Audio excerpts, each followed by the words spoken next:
ሰላም ቤተሰብ እንዴት አላችሁ?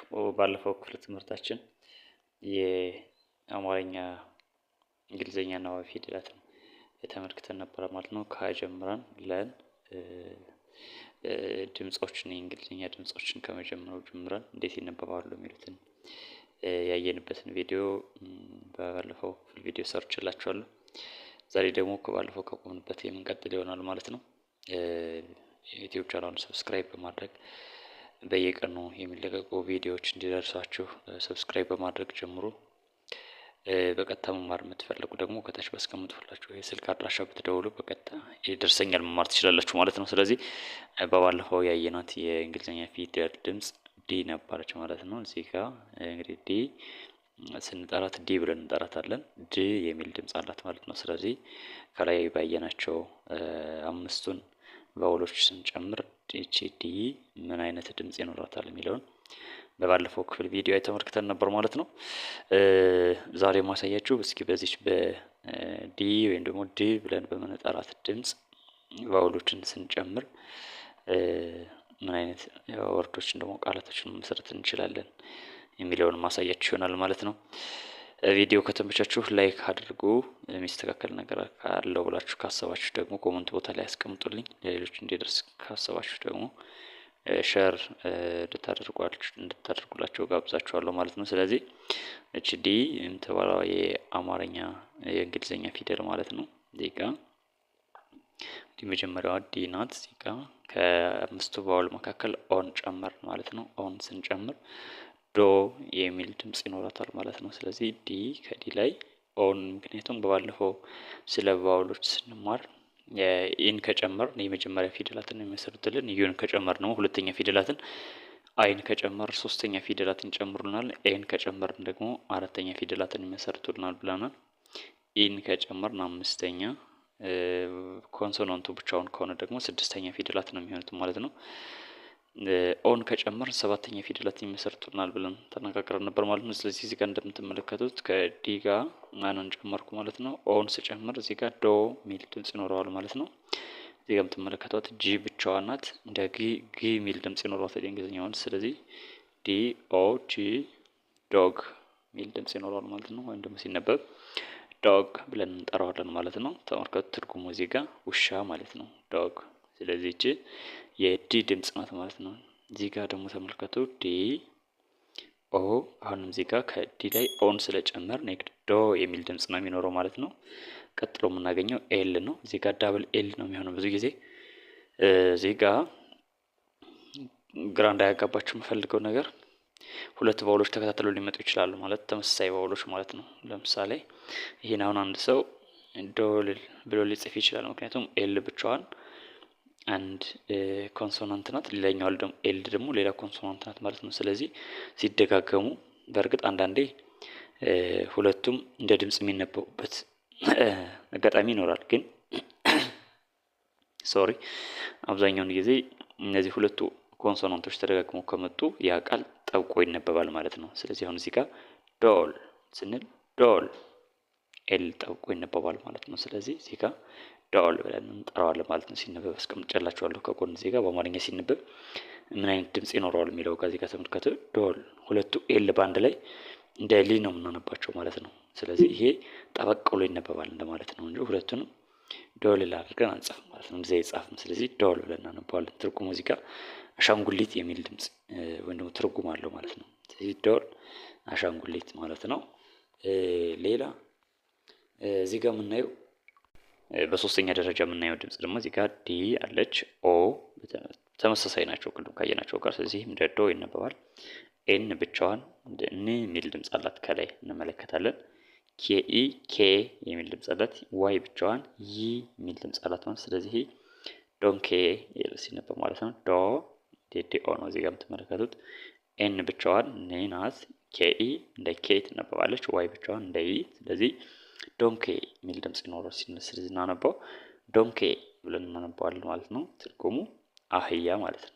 ትርጉሙ አህያ ማለት ይሆናል ማለት ነው። እዚህ ጋር ሌላ እዚህ ጋር ተመልከቱ፣ ሁለት ቫውሎችን በአንድ ላይ ሊመጡ ይችላሉ እዚህ ጋር ማለት ነው። ለምሳሌ እዚህ ጋር የምትመለከቱት ዲ ኦ ዶ ዶ የሚል ድምጽ አለው። ኦ ጨመርንበት። ኦ ለብቻዋ ኦ የሚል ድምጽ ነው ያላት።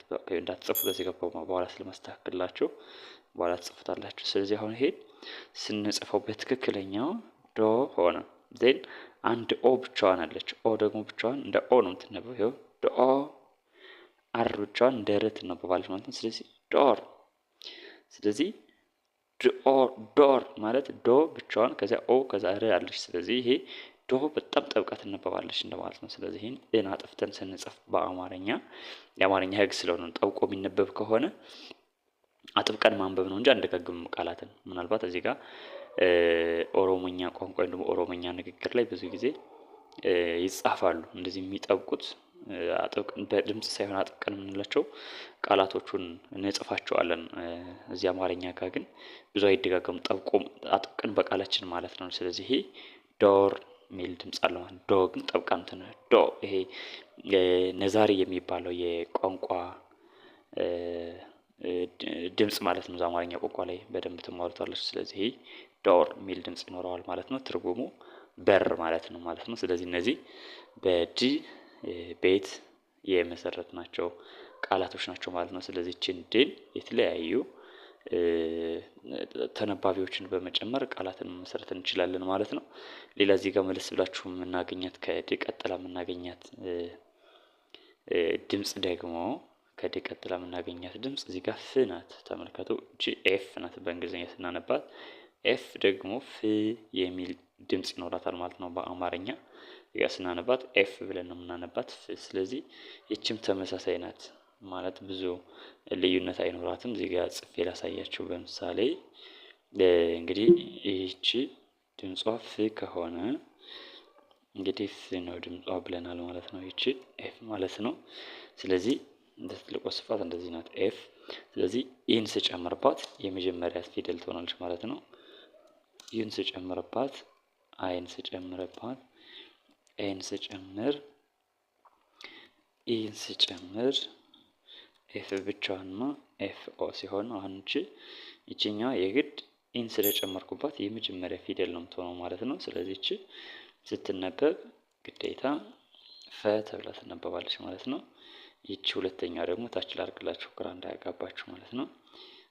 ሁለተኛዋ ደግሞ ዩን ደግሞ ከአናባቢዎች ዩን ስለሆነ የወሰደችው ቀጥታ ምን ተብላ ትነበባለች?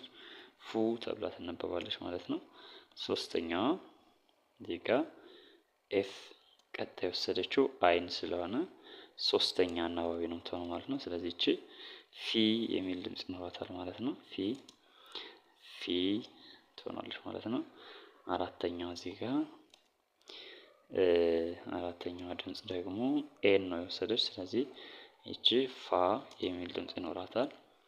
አምስተኛው እዚህ ጋር ኢን ነው የወሰደችው። ስለዚህ እቺ ደግሞ ፌ ትሆናለች ማለት ነው። ፌ ኤፍ ደግሞ ብቻዋን ምንም ኮንሶናንት ምንም አይነት ቫውል ከሌላት እቺ ቀጥታ ብቻዋን እንደ ሳድስ ፊደል ነው የምትነበብ ብለናል። ስለዚህ እቺ ፍ የሚል ድምጽ ይኖራታል ማለት ነው። የመጨረሻዋ ሰባተኛዋ ኦ ሚል ቫውል ነው የወሰደችው። ስለዚህ እቺ ፎ ትሆናለች ማለት ነው። ስለዚህ እነዚህን በደንብ ያዟቸው።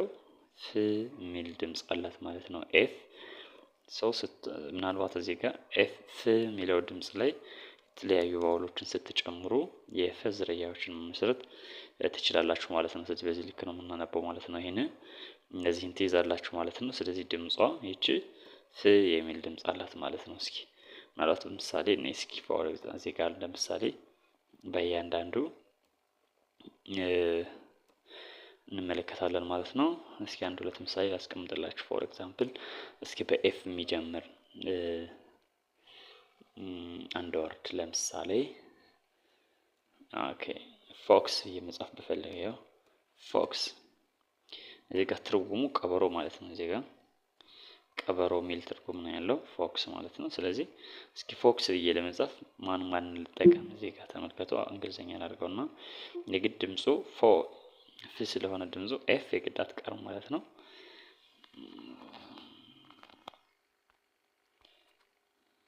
ስለዚህ ፎክስ ብዬ ለመጻፍ የግድ ኤፍ አትቀርም፣ ምክንያቱም ድምጹ ፍ ስለሆነ ማለት ነው። ስለዚህ ኤፍን ጻፍኩኝ። ዘይን እሺ ማንን ልጻፍ?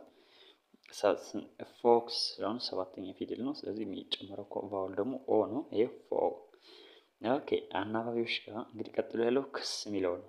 ስለዚህ ክስ የሚል ድምጽ ያላት ደግሞ እዚህ ጋር ተመልከቱ። ድምጿ ኤክስ ላይ ሲሄድ ክስ የሚል ስትነበብ ኤክስ ናት፣ ግን ድምጿ ክስ የሚል ድምጽ አላት ማለት ነው። ስለዚህ ፎን ከጻፍ ቀጥሎ የሚመጡት ክስ የሚሉት ስለሆኑ ቀጥታ ኤክስን ጨምርበታለሁ ማለት ነው። እዚህ ጋር ኤክስን ስጨምር ክስ የሚል ድምጽ ይኖረዋል ማለት ነው። ስለዚህ ፎ ይቻት ኤፍ ኦ ማለት ነው። እዚህ ጋር ፎ ናት።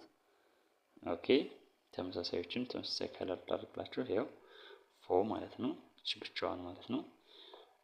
ይኸው ፎ በቢጫ ያደረኳቸው ፎ ናቸው ማለት ነው። ኤክስ ደግሞ እዚህ ጋር ስትነበብ ክስ የሚል ድምጽ አላት። ስለዚህ ፎክስ ብለን ስንጽፍ ኤፍ ኦ ኤክስ አድርገን መጻፍ እንችላለን ማለት ነው። ስለዚህ እቺ ድምጽ ፍ የሚል ድምጽ እንዳላት መያዝ ይኖርባቸዋል ማለት ነው። ሌላ በሁለተኛ ደረጃ የምናየው ደግሞ እስኪ ለምሳሌ ምን ብለን እንጻፍ? እስኪ አንድ በኤፍ የሚጀምር ወርድ ፎር ኤግዛምፕል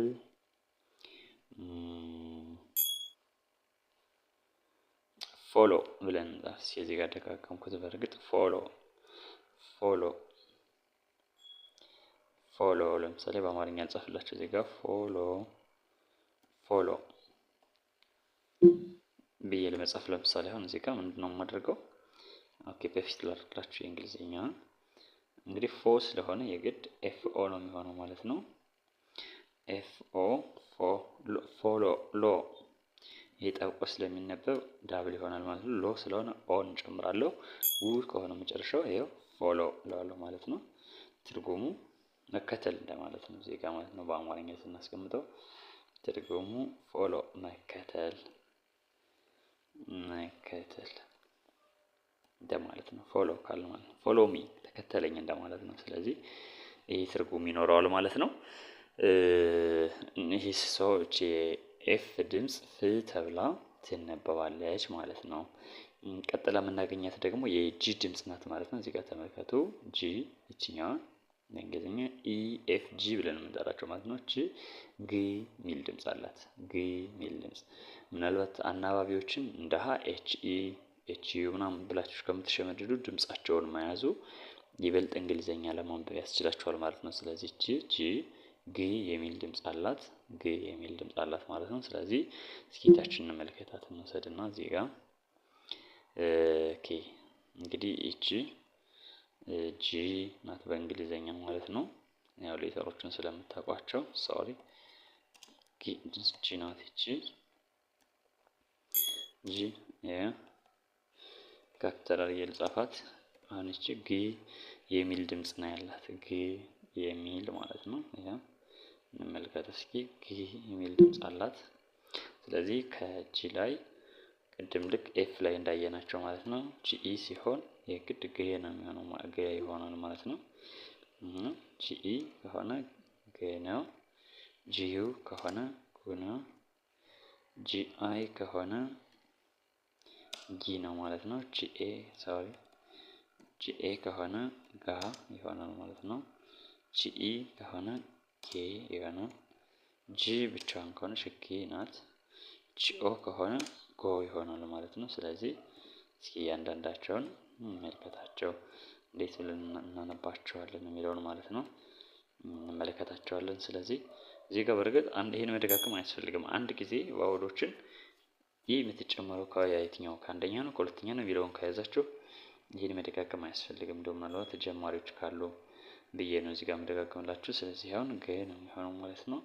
ይሄ ደግሞ ጉ ይሆናል ማለት ነው። እቺኛዋ ጊ ትሆናለች። ይሄ ጋ ይሆናል። እቺኛዋ ደግሞ ጌ ትሆናለች ማለት ነው።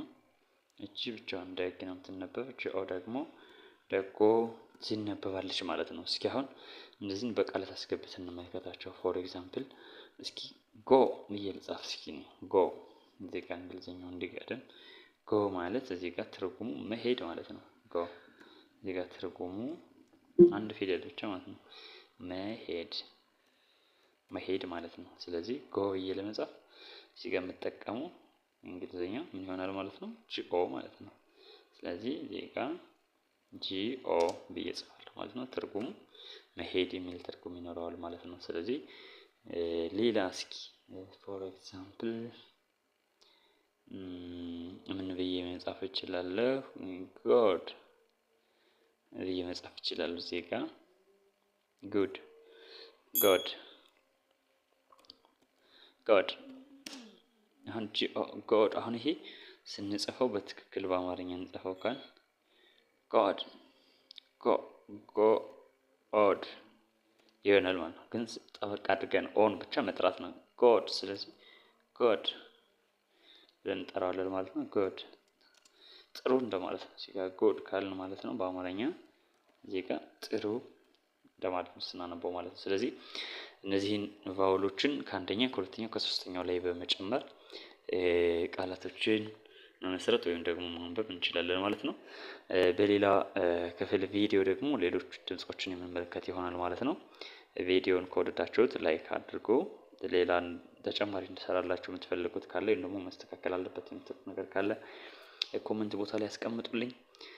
በቀጥታ መማር የምትፈልጉ ደግሞ ከታች በተቀመጠው የስልክ አድራሻ ደግሞ በ0935 70 80 18 ደውሉልኝ።